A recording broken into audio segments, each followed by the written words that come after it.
할렐루야. 네, 오늘도 이렇게 우리 함께 모여서 예배드리게 됨을 하나님 앞에 감사합니다. 우리가 이 시간 오늘도 우리의 목소리를 다해서 하나님 앞에 우리의 찬양 올려드리고 또 이 예배를 통해서 하나님의 임재 가운데 함께 나아가는 저희들 모두가 될 수 있기를 간절히 바랍니다. 우리 찬양으로 고백합니다. 나는 예배자입니다.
사도신경으로 신앙 고백하겠습니다. 나는 전능하신 아버지 하나님 천지의 창조주를 믿습니다. 나는 그의 유일하신 아들 우리 주 예수 그리스도를 믿습니다. 그는 성령으로 잉태되어 동정녀 마리아에게서 나시고 본디오 빌라도에게 고난을 받아 십자가에 못 박혀 죽으시고 장사된 지 사흘 만에 죽은 자 가운데서 다시 살아나셨으며 하늘에 오르시어 전능하신 아버지 하나님 우편에 앉아 계시다가 거기로부터 살아있는 자와 죽은 자를 심판하러 오십니다. 나는 성령을 믿으며 거룩한 공교회와 성도의 교제와 죄를 용서받는 것과 몸의 부활과 영생을 믿습니다. 아멘.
우리에게 주시는 하나님의 말씀은 신약에 있는 로마서 6장 12절에서 23절까지의 말씀입니다.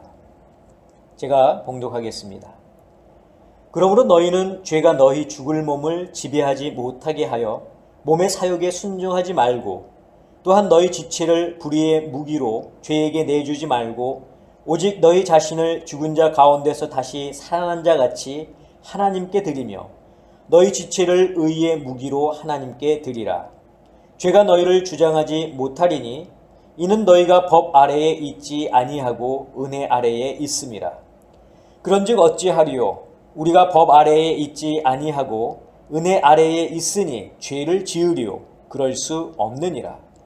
너희 자신을 종으로 내주어 누구에게 순종하든지 그 순종함을 받는 자의 종이 되는 줄을 너희가 알지 못하느냐? 혹은 죄의 종으로 사망에 이르고 혹은 순종의 종으로 의에 이르느니라. 하나님께 감사하리로다. 너희가 본래 죄의 종이더니 너희에게 전하여 준 바 교훈의 본을 마음으로 순종하여 죄로부터 해방되어 의에게 종이 되었느니라. 너희 육신이 연약함으로 내가 사람의 예대로 말하노니 전에 너희가 너희 지체를 부정과 불법에 내주어 불법에 이른 것 같이 이제는 너희 지체를 의에게 종으로 내주어 거룩함에 이르라. 너희가 죄의 종이 되었을 때에는 의에 대하여 자유로웠느니라. 너희가 그때에 무슨 열매를 얻었느냐? 이제는 너희가 그 일을 부끄러워하나니 이는 그 마지막이 사망임이라. 그러나 이제는 너희가 죄로부터 해방되고 하나님께 종이 되어 거룩함에 이르는 열매를 맺었으니 그 마지막은 영생이라. 죄의 삭은 사망이요 하나님의 은사는 그리스도 예수 우리 주 안에 있는 영생이니라. 아멘. 기도하겠습니다. 오늘도 저희를 사랑하시는 주님, 오늘도 저희를 주님 앞에 부르시고 이 시간 함께 말씀을 들을 수 있도록 저희의 마음의 문을 열어주시니 감사합니다. 주님, 오늘도 우리에게 주시는 이 말씀을 저희들이 잘 새겨 들을 수 있도록 도와주시고 이 말씀 속에서 하나님의 음성을 듣게 하시며 이 말씀을 오늘도 우리의 삶 속에서 순종하며 살아가는 저희들이 되게 도와주시옵소서. 예수 그리스도의 이름으로 기도하옵나이다. 아멘. 이번 코로나 사태로 교회들이 다들 온라인으로 예배를 드리게 되었죠. 그러다가 이제 하와이 주 정부에서 교회들도 예배를 드려도 좋다 이런 발표를 몇 주 전에 했습니다. 그런데 저희 연합감리교회에는 감독님이 계신데 감독님이 연합감리교회만큼은 아직 좀 기다려라, 좀 때가 이르다 이렇게 말씀해서 우리가 지금 기다리고 있고요. 우리 연합감리교회가 이제 함께 이제 교회에 모여서 예배를 드릴 수 있는 그 날짜가 이제 7월 첫째 주부터 예배를 드릴 수 있도록 되었습니다. 그런데 거기에는 좀 조건이 있어요. 이제 사회적인 그런 거리두기 운동에서처럼 교회 안에서도 6피트 이 거리를 두고 떨어져 앉아야 되고 또 앉아서 모두가 또 마스크를 다 착용해야 되고 교회는 매 예배가 끝날 때마다 의자부터 모든 그런 실내를 다 또 청소하고 살균해야 되고 또 이 공기를 잘 순환할 수 있도록 이런 시설이 잘 갖추어진 그런 상태의 교회에만 예배를 드려도 좋다 이렇게 감독님이 말씀을 하셨습니다. 그래서 하와이에 있는 큰 교회들은 큰 연합감리교회들은 아마 7월 첫 주부터 예배를 드리게 될 텐데 저희 교회는 그 조건에 좀 부합하지가 않습니다. 그래서 아직까지 우리가 모여서 예배 드리는 것은 좀 힘들어요. 그래서 저희는 야외 예배로 대신 하려고 합니다. 그렇지만 또 이렇게 야외에 나오는 것을 또 이렇게 꺼려 하시는 분이 계실 것 같아서 저희 교회는 야외 예배하고 지금처럼 이 온라인 예배를 우리가 함께 병행하려고 합니다. 그래서 다음 주부터는 저희가 온라인 예배도 이렇게 보내드리지만 야외에서도 예배를 드릴 겁니다. 그래서 이번 주 안에 여러분들에게 개별적으로 문자를 통해서 우리가 어디서 예배를 드릴지 여러분들에게 문자를 전해드리도록 할 테니까요. 여러분 야외에서 예배를 드리실 수 있는 분들은 다음 주 주일 11시까지 나오시면 되고요. 장소는 제가 텍스트, 문자로 여러분들께 보내드리도록 하겠습니다. 그렇지만 여러분들 야외에 나오실 때는 항상 예배라 할지라도 마스크를 꼭 착용해야 한다는 것을 여러분들 잊지 않기를 바랍니다. 자, 말씀을 전하겠습니다. 한 사람이 똑같은 일이나 행동을 반복적으로 하다 보면 자신도 모르는 사이에 습관이라고 하는 것이 생깁니다. 물론 이 습관이 좋은 습관이라면 상관이 없겠지만 나쁜 습관이라고 한다면 버리고 바로 잡아야 하는 것이 현명한 방법입니다. 하지만 여러분들도 아다시피 이 습관을 바로 잡는 것이 그렇게 쉽지는 않습니다. 습관은 내가 인지하고 판단해서 하는 일이기보다는 무의식 중에 나도 모르게 내 몸이 저절로 반응하는 것입니다. 그래서 우리가 종종 이런 말을 하죠. 습관이 몸에 배었다. 몸에 배었으니까 나도 모르는 사이에 이 습관이 내 몸을 통해서 나타나는 것입니다. 예전에 이런 일이 있었습니다. 보통 직장에서 집으로 가는 길이 여러분들 다 정해져 있죠. 운전을 이렇게 하다가 이제 가게 될 텐데 가까운 길, 또 신호등이 별로 없는 길, 복잡하지 않은 길을 택해서 우리가 보통 일반적으로 집으로 매번 다니던 길로 그렇게 가게 됩니다. 그런데 한 번은 사택을 저희가 이제 이사하지 않았습니까? 새로운 곳으로 이사하고 나서 운전대를 딱 잡았는데 이 손이 옛날에 살던 그 집으로 운전대를 틀은 거예요. 분명히 나는 새로운 곳으로 이사했는데 내 이 습관은 옛날 집을 향해서 운전을 하고 있다는 것을 알게 되었습니다. 즉 예전 길이 익숙하고 몸에 배어서 이사했다고 하는 것을 아주 깜빡 잊어버리게 만들었다는 것입니다. 이처럼 몸에 밴 습관은 우리 삶 속에서 자주 나타나는데 문제는 우리의 영적인 삶 속에서도 이런 습관이 나타난다는 것입니다. 영적인 삶 속에서 나타나는 습관은 주로 죄와 관계가 있습니다. 그것은 우리가 예수 그리스도를 믿기 전에 죄인으로 살았기 때문입니다. 그래서 지금은 우리가 그리스도인으로 살면서 또 그리스도인이 되었으면서도 예전에 알던 죄의 모습들이 나도 모르는 사이에 습관을 따라 나타나게 되는 것입니다. 자, 아담은 하나님께 범죄하기 전에는 죽지 않는 생명, 영원한 그러한 생명을 가졌었습니다. 그러나 죄를 범한 후부터는 죽을 수밖에 없는 존재가 되었고 이 사망의 진노는 모든 사람에게 그대로 다 전해졌습니다. 하지만 하나님께서 당신의 피조물인 인간을 긍휼히 여기셔서 죄로 인한 사망에서 건지시기 위해 독생자 예수 그리스도를 보내셨고 누구든지 그를 믿는 자마다 구원케 하셨습니다. 자, 바울은 이 말을 로마서에서 조금 교리적으로 이렇게 표현해서 말하고 있습니다. 로마서 6장 6절입니다. 우리가 알거니와 우리의 옛사람이 예수와 함께 십자가에 못 박힌 것은 죄의 몸이 죽어 다시는 우리가 죄에게 종노릇하지 아니하려 함이니. 자, 사도 베드로도 베드로전서 2장 24절에서 이와 같은 말씀을 하고 있는 것을 우리가 알 수 있습니다. 친히 나무에 달려 그 몸으로 우리 죄를 담당하셨으니 이는 우리로 죄에 대하여 죽고 의에 대하여 살게 하려 하심이라. 그가 채찍에 맞음으로 너희는 나음을 얻었나니.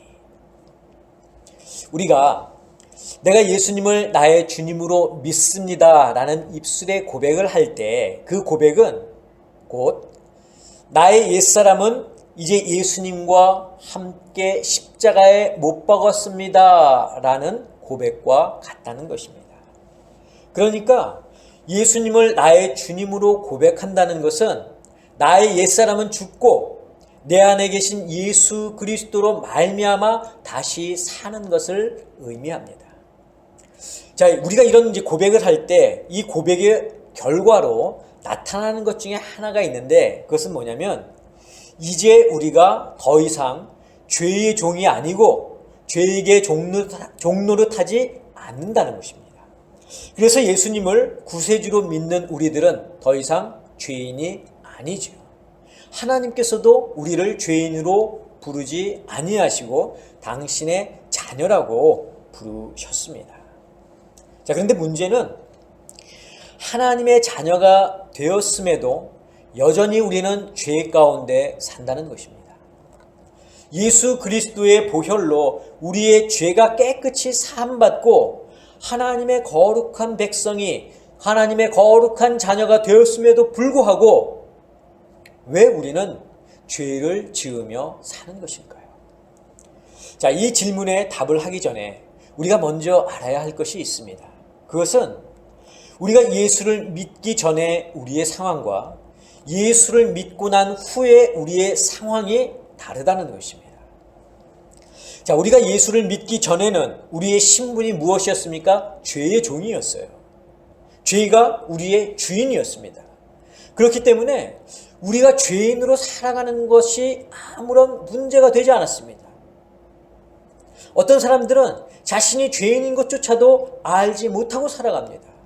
그냥 착하게 살면 복을 받는다 믿어 의심치 않습니다. 이것이 우리가 바로 예수를 믿기 전에 죄의 종으로 살 때의 우리의 상황이에요. 그런데 성경이 뭐라고 말씀하고 있습니까? 죄의 삭은 사망이라고 말하고 있습니다. 아담과 하와 이후의 사람들에게 사망의 진노가 임한 것도 바로 죄 때문입니다. 그러나 사탄은 우리에게 이것을 알려주지 않습니다. 하나님의 말씀에 불순종하는 것이 죄가 되고 그 죄의 결과가 사망이라고 하는 것을 사탄은 우리에게 말해주질 않아요. 단지 선악과를 먹으면 우리의 눈이 하나님과 같이 밝아질 것이다 라고 하는 그 사실만 우리에게 말해줍니다. 사탄은 진리에 대해서 말하지 않습니다. 사탄은 진리는 철저히 감추고 우리 인간들이 관심을 가질 일에 죄를 짓도록 유혹합니다. 그러나 이제 우리는 말씀을 알고 예수를 믿어 구원을 받고 하나님의 자녀가 되었습니다. 이제 우리의 주인은 죄가 아니라 예수님입니다. 예수님이 바로 우리의 주인이십니다. 예수님을 믿음과 동시에 우리는 죄의 종에서 예수님의 종으로 신분이 변했습니다. 여러분들 믿으십니까? 그래서 사도 바울이 오늘 본문 17절에서 18절에 이렇게 말씀하고 있는 것입니다. 하나님께 감사하리로다. 너희가 본래 죄의 종이더니 너희에게 전하여 준 바 교훈의 본을 마음으로 순종하여 죄로부터 해방되어 의에게 종이 되었느니라. 그런데 제가 앞에서도 잠깐 말씀을 드렸지만 우리가 예수님의 종으로 살면서 죄를 짓는 것은 예수를 믿기 전의 상황과 다릅니다. 우리가 예수님을 믿기 전에는 죄가 우리의 주인 노릇을 했다고 말씀을 드렸지 않습니까? 그러나 이제는 예수님이 우리의 주인이시기 때문에 죄가 우리의 주인 노릇을 할 수가 없습니다. 예수님은 당신의 피값으로 우리를 사셨기 때문에 죄가 우리의 주인이 아니라는 것입니다. 그래서 바울이 오늘 본문 14절에서 이렇게 말씀합니다. 죄가 너희를 주장하지 못하리니 이는 너희가 법 아래에 있지 아니하고 은혜 아래에 있음이라. 다시 한번 말씀을 드리자면 이제는 예수님이 우리의 주인이시고 죄는 더 이상 우리의 주인 노릇을 할 수 없다는 것을 여러분들이 기억하시기를 바랍니다. 자, 그런데 사탄은 우리에게 어떤 생각을 갖게 하냐면 이런 생각을 갖게 해요. 내가 너의 주인이었다. 잘 생각해 봐라. 얼마 전만 하더라도 내가 나를 주인으로 섬기지 않았느냐. 그러니까 비록 지금은 주인이 바뀌었더라도 옛 정을 생각하면 나를 주인으로 생각하는 것도 나쁘지 않다. 이렇게 우리를 유혹한다는 것입니다. 즉 사탄은 우리의 옛사람의 모습을 자꾸 떠올리게 합니다. 이제 사탄은 믿는 자들에 대하여 주인 노릇을 할 수가 없으니까 자꾸 우리의 옛사람을 들추어내고 옛사람으로 살았을 때의 행동을 하게 만드는데 그것이 무엇이냐? 습관이라고. 사탄은 습관이라고 하는 우리의 옛사람을 통해서 주인 행세를 하려고 합니다. 이럴 때 우리가 반드시 기억해야 할 것이 있습니다. 여러분 이 시간 저를 따라서 한번 해보시기 바랍니다. 이제 나의 주인은 예수님이다. 나는 예수님의 말씀에만 순종한다. 나는 죄로부터 해방되었다. 사탄은 더 이상 나의 주인이 아니다. 사탄은 이제 나에게 주인 행세를 할 수 없다. 자, 우리가 지금 입술로 고백한 것처럼 사탄은 더 이상 우리의 주인 노릇을 할 수가 없습니다. 하지만 우리의 습관이나 습성이 우리로 하여금 죄를 기억나게 하고 죄 가운데 거하게 함으로 우리는 이런 습관을 벗어버려야 합니다. 그래서 사도 바울은 에베소서 4장 22절에 이렇게 말씀합니다. 너희는 유혹의 욕심을 따라 썩어져가는 구습을 따르는 옛사람을 벗어버리고. 저는 우리 아름다운 교회 성도 여러분들이 과거의 모든 잘못된 습관을 벗어버리고 우리의 주인 되신 주님 안에서 주님의 종으로 살아갈 수 있기를 간절히 축원합니다. 자, 우리가 예수님의 종으로 살면서 우리에게 달라진 것이 하나 더 있다면 그것은 사탄이 우리의 죽을 육체를 유혹한다는 겁니다. 자, 우리가 죄의 종으로 살 때에는 사탄은 우리의 육체뿐만이 아니라 우리의 영혼까지도 죽음에 이르게 하였습니다. 우리의 영과 육을 모두 파멸시키는 것이 사탄의 계략이었어요. 하지만 예수를 믿고 우리는 어떻게 되었습니까? 구원을 받았습니다. 영생을 얻었습니다. 하나님의 은혜 아래 거하면서 의의 종으로 지금 살고 있습니다. 더 이상 사탄은 우리의 영을 사망에 이르게 할 수 없습니다. 사탄도 이것을 잘 알아요. 그래서 사탄의 계략을 바꿨는데 그게 무엇이냐면 바로 우리의 죽을 육체를 유혹하는 거예요. 믿는 자들의 영혼을 이제는 어떻게 할 수 없으니까 그 육체를 어떻게 해보겠다는 겁니다. 그러면서 우리에게 주는 생각은 어차피 너희가 예수를 믿고 구원받았으니까 이 땅에 사는 동안만큼은 너희 마음대로 한번 살아봐. 내가 하고 싶은 거 다 해봐. 내가 무슨 일을 하든 천국에 가는 것과는 상관없지 않냐. 그러니까 너 하고 싶은 거 다 하면서 그냥 살아. 이렇게 우리를 유혹합니다. 이런 사탄의 유혹에 대해서 여러분은 어떻게 생각하십니까? 정말 예수 그리스도를 믿는 자들이 이미 구원받았기 때문에 이 땅에 살면서 어떠한 죄를 지어도 천국에 가는 것이 맞을까요? 우선 정답부터 말씀을 드리자면 예입니다. 여러분, 구원과 우리의 행위는 아무런 관계가 없습니다.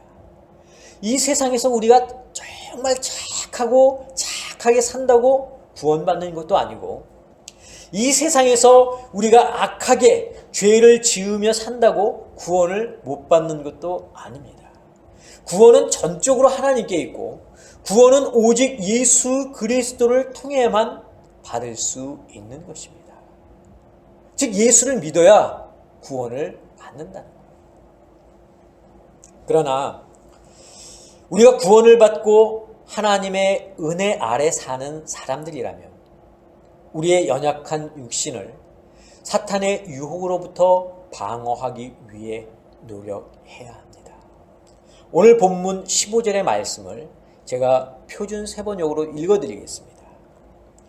그러면 어떻게 해야 하겠습니까?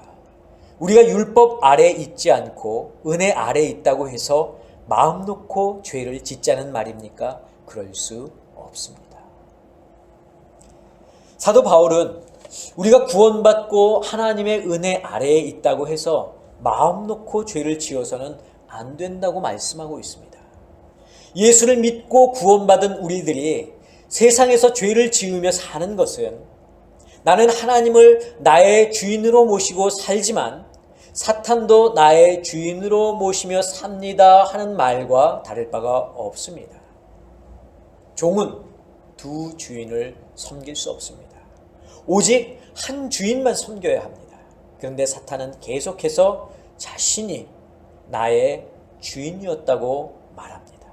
우리의 옛사람을 떠올리게 만듭니다. 우리가 이런 사탄의 유혹을 피할 수 있는 방법은 하나밖에 없습니다. 우리의 몸을 의의 무기로 하나님께 드리는 것입니다. 오늘 본문 12절, 13절을 제가 다시 한번 읽어드리겠습니다. 그러므로 너희는 죄가 너희 죽을 몸을 지배하지 못하게 하여 몸의 사욕에 순종하지 말고 또한 너희 지체를 불의의 무기로 죄에게 내주지 말고 오직 너희 자신을 죽은 자 가운데서 다시 살아난 자 같이 하나님께 드리며 너희 지체를 의의 무기로 하나님께 드리라. 여기서 불의의 무기란 표현은 우리의 지체가 사탄에게 속아 하나님이 우리의 주인이심에도 불구하고 과거의 죄된 습관에 사로잡혀 죄의 도구로 사용되는 것을 말하는 것입니다. 사실 성도라 하더라도 우리 지체를 우리가 제대로 제어하지 못하면 습관에 따라 불의의 무기로 내어질 수밖에 없습니다. 물론 이것이 우리의 구원과는 아무런 상관은 없습니다. 그러나 종이 한 주인을 섬겨야 하면은 문제가 생깁니다. 그래서 바울은 우리가 우리의 주인 되신 하나님을 잘 섬기고 순종하기 위해서 우리의 지체를 의의 무기로 하나님께 드리라고 권면하고 있는 것입니다. 이 말씀에 의하면 성도들은 죄에 대항하여 자신의 지체가 하나님의 의를 위하여 사용되는 무기가 되도록 노력해야 한다는 것입니다. 오늘 말씀의 제목이 은혜 아래 사는 사람들입니다. 예수 그리스도를 믿는 사람들은 모두 은혜 아래 사는 사람들입니다. 하지만 은혜 아래 산다는 것이 비를 피해 우산 아래 있는 것처럼 나는 아무것도 하지 않고 오직 예수님의 도우심만을 기다리는 것을 말하지는 않습니다. 은혜 아래 사는 사람은 먼저 자신이 전에는 죄의 종이었지만 이제는 예수님의 종임을 깨닫는 사람입니다. 은혜 아래 사는 사람은 옛 주인이 우리를 찾아와 유혹해도 그 유혹을 뿌리치는 사람입니다. 은혜 아래 사는 사람은 더 이상 옛 주인이 우리에게 주인 행세를 할 수 없음을 확실히 아는 사람입니다. 그리고 은혜 아래 사는 사람은 우리 지체를 불의의 무기로 죄에게 내어주지 않고 우리 지체를 의의 무기로 하나님께 내어드리는 사람입니다. 사랑하는 성도 여러분, 사탄은 이제 더 이상 우리의 주인 노릇을 할 수 없음을 기억하시기를 바랍니다. 옛 주인의 이름으로 다가오더라도 과감히 물리칠 수 있기를 바랍니다. 그리고 우리의 주인 되시는 하나님께 우리의 지체를 의의 무기로 드리는 저와 여러분들 모두가 되시기를 주님의 이름으로 간절히 축원합니다. 기도하겠습니다. 저희를 사랑하시는 아버지 하나님, 죄인이었던 저희들 이제는 죄인이라 말씀하지 아니하시고 당신의 자녀라 말씀하시니 감사합니다. 이것이 다 하나님의 은혜요. 우리는 하나님의 은혜 아래 거하는 사람들입니다. 주님, 우리의 잘못된 옛 습관을 이제는 우리가 모두 벗어버리고 사탄이 우리에게 다가와 자신이 우리의 옛 주인이었음을 말하며 우리를 유혹할 때에 그 유혹을 뿌리치고 물리치며 우리에게 주인 행세를 하려 할 때 믿음으로 그 모든 것을 이기며 나아가는, 그래서 의의 무기로 우리의 지체를 하나님께 드리는 저희들 모두가 되게 하여 주시옵소서. 이제는 우리 주 예수 그리스도의 은혜와 하나님의 극진하신 사랑하심과 성령님의 역사하심이 오늘 말씀을 듣고 하나님의 은혜 아래 거하며 진정한 하나님의 종으로 살기를 다짐하는 사랑하는 당신의 성도들 머리 위에, 자녀들 위에, 가정 위에, 건강 위에, 직장과 사업과 일터 위에 지금부터 영원까지 함께 하옵시기를 간절히 축원하옵나이다. 아멘.